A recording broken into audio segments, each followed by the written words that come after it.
Dong! Oh! Alay ko kadiyot be kay nako isugo nimo kay kuha ning pabisan ning sagutan ako be kay nako ilakaw kadiyot. Unsaon man? Kamo ba ka mga bes? Aka ng sanggutan? O kanang anare mo ng bulok ba? Oh, may kikuha na. Klaro ha para dili para masig ayog yan na anak kay bunog ha. Oo. Kay mukuto na ba ang tumaraman na pag mabunog na ang ihang bulok. Hayt magin mo sanggot. Hay tin bag unay sila gibay ganina. Okay. Asa na pita? Kana siya punana ipaliw ko be kay na ako nakapalit kay ako sa tubasawan tong baboy kay ngayon na. Sige. Taro nga ha. Oo. Sige. Ada ari dito di ay. Adara. Gatuho yung dita ka mo mga bis. Adara. Sayon ni pangabis to ba?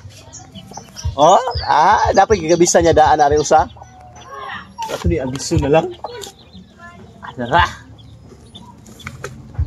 Biso ni. Anaon talito no? Wala ba tay kalibutan ba ni oy? Batay tani.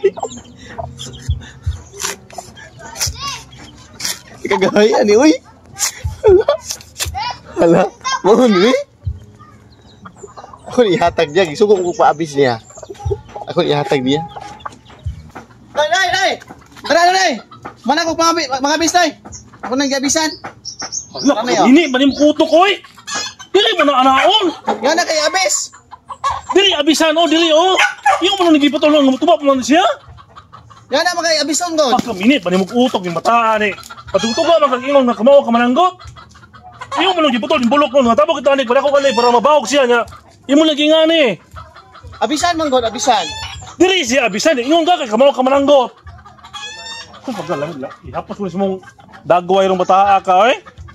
Kasayang aning tagbo tag pangga ani sa gamay pa para mabawog imo lang giputol. Pagka iabag yung bataa gid oy. Pasalilog nga yung kamaw mananggot. Giputol. Nausa man taon ka ay. Kasulti pa lang dili ka kamaw pag wala nang tamo. Suko si imuha.